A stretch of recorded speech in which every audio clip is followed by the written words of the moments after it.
Olá, segundo ano, tudo bem? Bom, eu tô aqui com o livro digital, espero que esteja tudo bem com vocês. Vamos prosseguir, fechar finalmente os empiristas e dar início, né, uma introdução aos contratualistas. Os empiristas, o último que a gente viu foi Locke, né? E a gente viu mais uma vez, no caso dos empiristas, uma valorização aos sentidos. Bom, a gente vai ver hoje o David Hume, que não é muito diferente, né, do que dizia Locke. E só que a questão do David Hume é uma visão sobre o empirismo que se chama empirismo cético, né? Ele tem uma visão cética das coisas. Bom, vamos então dar início a essa filosofia do David Hume. Para ele, a natureza humana ela seria mais importante que qualquer coisa, porque sem ter a natureza humana, a filosofia, como seria estudado a física, a química, as ciências naturais? Então, por isso a natureza humana ela seria mais importante que qualquer coisa, porque essas ciências só existem porque elas são estudadas pelo homem. Se não houvesse o homem, não haveria esse tipo de ciência. Então, essa é a proposta do David Hume. Bom, vou colocar na página para vocês poderem me acompanhar direitinho. A gente começa aqui na página 20, Hume e o empirismo cético. Olha, bom, a gente chama Hume de cético porque ele põe justamente em xeque, né, em dúvida, essa questão da capacidade de raciocínio, né, da capacidade racional desse ser humano.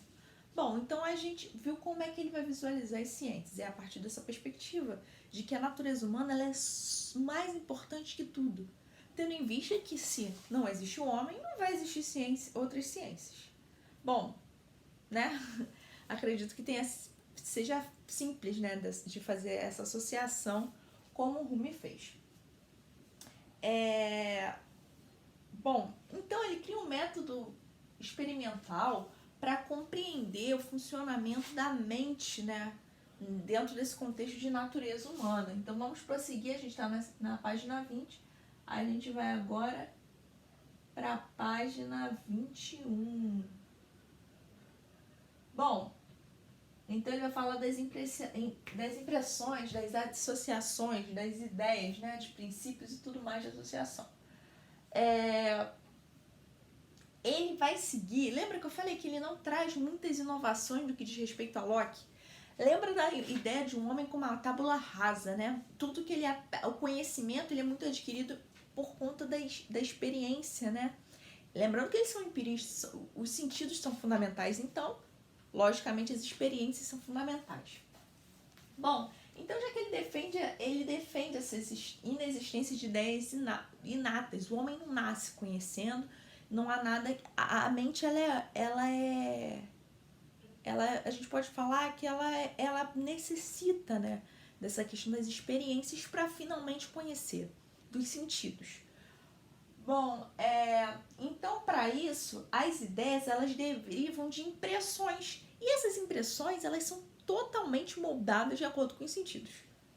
Bom, eu acredito que Hume, enquanto filósofo, acho até claro, né, tendo em vista tudo que a gente já viu dos filósofos, o nível de complexidade que já foi.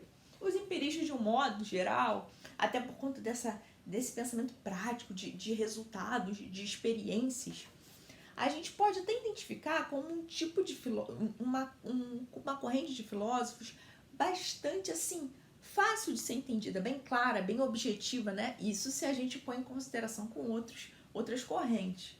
Bom, então, tendo tudo isso em vista, como é que funcionam essas impressões para Hume? Porque ele divide essa mente humana, né, em expressões e ideias. Os conteúdos da mente humana são percepções. E essas percepções elas devem ser divididas entre esses dois pontos. Ou são impressões ou são ideias, pessoal. Bom, tá. Então, o que ele quer dizer com impressão? Já que ele falou que não é inato, que tudo tem a ver com impressões, né? Que as ideias, que o conhecimento ele deriva das impressões. Bom, as impressões estão muito envolvidas com sensações. Lembram, gente, sempre. A gente está terminando os empiristas. Empiristas é fundamental ter sempre em mente o quê? A questão dos sentidos, do sentir. E sensações tem a ver com sensibilidade, sentidos. Tudo bem? Bom, então as impressões para ele são sensações e emoções. São percepções com força. Coisa que a gente nota com bastante força, que deriva o quê? Das sensações, das emoções. Bom, isso são as impressões, né? Que conduz ao conhecimento, que conduz o nosso contato com o mundo exterior é através de impressões. Bom, bem parecido com Locke, né? Não há grande diferença. A gente vai vendo por que eles pertencem à mesma escola, porque eles têm muitas similaridades em comum, beleza? Bom, vamos dar prosseguimento aí. Já que a gente não tem ideias inatas, a gente tem duas formas de percepções, que são as impressões e as ideias, né? A gente não tem um conhecimento inato, nada é inato, a gente nasce uma tábula rasa, né? É uma continuidade do pensamento de Locke, a gente nasce uma tábula rasa e tudo vai sendo adquirido através da experiência. Bom, então o que são ideias? Ideias são percepções posteriores que surgem após o acúmulo de impressões. Ou seja, a gente tem uma determinada impressão e a gente só forma ideia sobre um determinado assunto, sobre um determinado conhecimento, depois de a gente ter tido impressões sobre aquilo. Bom, então a gente nota que dentro dessa construção do Hume sobre a mente humana, do David Hume, a gente parte de um primeiro princípio que são o quê? As impressões. Somente depois das impressões, a percepção humana é capaz de criar ideias. Tudo bem? Bom, acho bem tranquilo. Até então, agora a gente vai falar um pouco sobre a relação de causa e efeito de Hume. Bom, isso é bem chato, digo, bem mais complexo do que a matéria anterior, tendo em vista que Hume parece ser bem objetivo. Só que aqui a gente vai ver uma outra perspectiva dessa filosofia de Hume. Ele vai criticar as relações entre causa e efeito. E isso dentro da filosofia, isso foi um escândalo, tendo em vista que os filósofos antigos, eles defendem essas relações de causa e efeito. Os filósofos medievais, e lembrando, pessoal, que época da filosofia nós nos encontramos com os empiristas. Todo mundo tem certeza que respondeu que é filosofia moderna. Bom, então ele critica essa relação de causa e efeito. Então, para ele, o efeito é diferente da causa. A mente humana muitas vezes pode conhecer o efeito e partindo apenas da causa. Sempre para ele, essa relação ela se estabelece de causa e efeito por parte da experiência. Bom, e todo o conhecimento humano tem como princípio a experiência, lembrando que eles são empiristas, então tem essa questão de conhecimento humano muito focada na experiência. O raciocínio ele só existe, né, ele só procede logo após a experiência. Então, com a memória que o homem pode provar essa experiência, a existência das causas. Ele, na verdade, ele não consegue provar a existência das causas, ele só consegue provar a existência dos efeitos. Bom, é bem complexa essa relação entre causas e efeitos proposta pelo Hume, e logo no início eu falei que ele era um filósofo bem objetivo. Bom, uma parte é objetiva, né, como todo empirista, só que ele, nesse sentido de causas e efeitos, ele é muito mais complexo. Bom, ele fala o seguinte: a gente tem essa relação entre causa e efeito, é um raciocínio que se faz pelo hábito. A gente olha, um exemplo que está ali na apostila que eu achei muito legal, muito válido. A gente abre a janela, olha o sol. Olhou o sol. Bom, então o sol saiu hoje. Ótimo, né? O sol tá lá, lindo, maravilhoso. Só, por que a relação da causa e efeito ela se constrói pelo hábito? A gente vai olhar o sol lindo hoje, amanhã, depois, e a gente vai ter uma noção que o sol vai nascer, sempre vai nascer. Porque o nosso hábito de estar sempre, isso está acontecendo direto.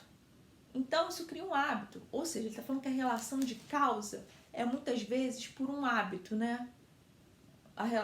Essa relação entre causa e efeito ela é criada por um hábito. De sempre estar vendo aquilo está sempre acontecendo, então a gente cria um hábito de que aquilo vai acontecer. Só que não é garantia que esse sol vai nascer amanhã. Pode ser que em um determinado momento isso não aconteça.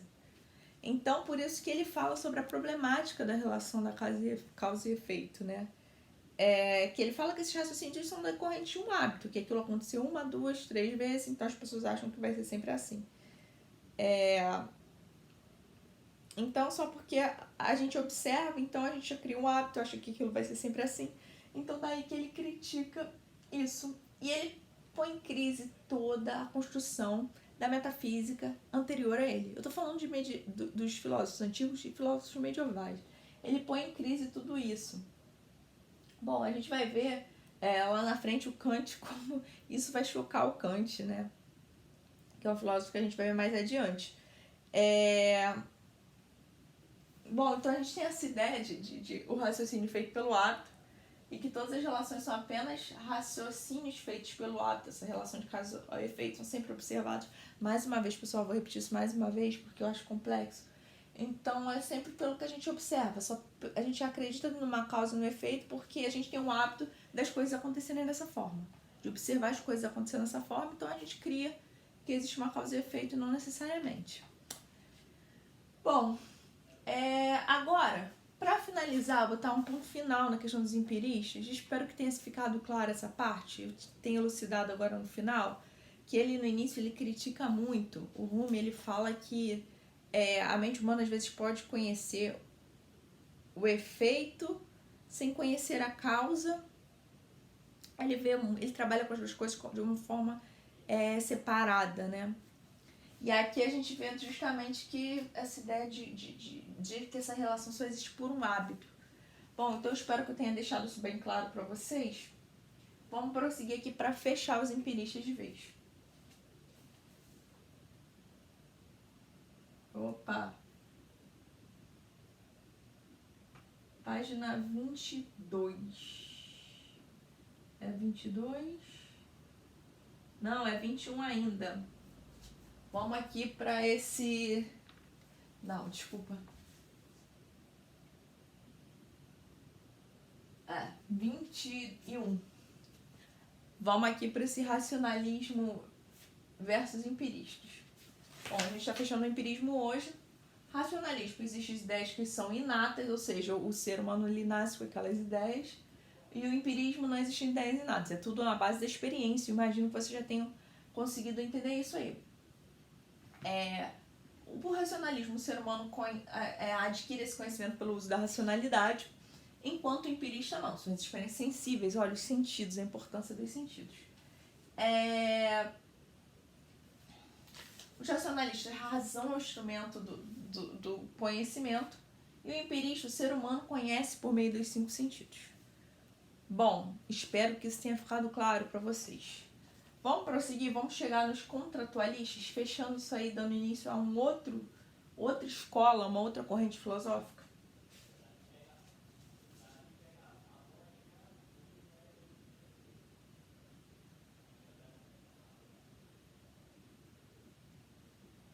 Pessoal, 29, me acompanha aí. Eu queria que a gente começasse, que vocês começassem me respondendo. O ser humano é bom por natureza? Sim ou não? O que vocês acham? Aí que tá. Os contratualistas, né? O nome vem de contrato, falam justamente sobre isso. Esses contratualistas, eles estão muito influenciados pelo iluminismo, muito influenciados por uma filosofia focada na política, uma filosofia da política, uma filosofia do direito. Olha só, a gente está saindo um pouco da questão do conhecimento, dessas discussões, para pensar em outros âmbitos, nesses contratos. Olha, associa sempre contratualistas. Bom, o conceito como Estado, direitos civis, soberania, vão estar muito... Isso é só uma introdução contratualista, a aula que vem eu vou aprofundar. Vão estar muito presentes nessa matéria. Bom, é importante, o mais importante nessa matéria é a divisão entre dois estados do homem.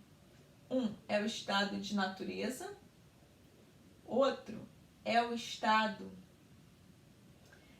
social, é o estado civil. Bom, o que eu quero falar sobre o estado de natureza? O estado de natureza é o homem antes de estar vivendo sob uma sociedade. Antes dessa formação de sociedade. Bom, e o estado civil é o homem pós, o homem que já passou por um período de um contrato social. Então, para começar isso aí, vamos introduzir Hobbes. Vocês viram isso lá atrás, com certeza, quando a gente fala de teóricos do absolutismo, isso lá é história, que o homem é o lobo do próprio homem. O que eu quero dizer com isso? Bom, o homem é um animal, né? E um animal feroz. Por isso que o homem é um lobo do próprio homem.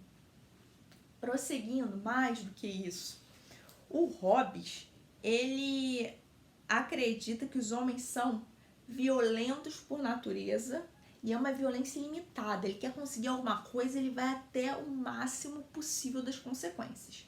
Então, por isso que o Hobbes defendia o poder absolutista, porque ele acha que o homem é o lobo do próprio homem, já que o homem é um selvagem, ele precisa de um governo forte que o monitore. Porque se não houvesse governo forte, o homem vai fazer o que quiser, o homem vai chegar ao máximo de sua violência e da sua brutalidade para conseguir as coisas. Então, por isso, para ele é de extrema importância o poder absolutista. Bom, prosseguindo então, o homem é potencialmente uma ameaça para outro homem. Vamos simplificar assim.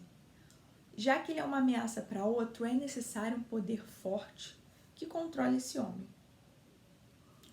Ele vai dizer isso, o Hobbes. Bom, independente do Hobbes, a gente vai ver semana que vem que outros filósofos, que a gente chama de contratualistas, vão falar da divergência entre um estado de natureza e um estado civil, que é o estado social, o estado em sociedade. A gente está usando exemplos aqui do Hobbes. Bom, do homem ser o lobo do próprio homem, o homem ser uma ameaça constante a um outro homem, de modo que precise sempre de um governo forte. Só que ele vai falar que depois, com o surgimento, com o advento de um contrato social, o homem abdica desse poder ilimitado, né? Há uma abdicação desse poder ilimitado, dessa violência ilimitada, e ele passa a se viver controlado, né, de certa forma, no contexto social, de uma sociedade. Bom, prosseguindo isso aí, só para fechar essa introduçãozinha, né, rápida, Hobbes. Gente, é importante a gente ter sempre a ideia que o Hobbes, ele vai ser um filósofo que ele... É importante a gente ver essa transição, antes de falar do Hobbes especificamente, que a filosofia medieval está sempre muito focada em Deus. Essa filosofia do contratualista está sempre muito focada no Estado, na responsabilidade do homem sobre essa vivência, né? Sobre a política, sobre as leis, sobre tudo. Bom, então ele vai ser sempre visto como filósofo do absolutismo.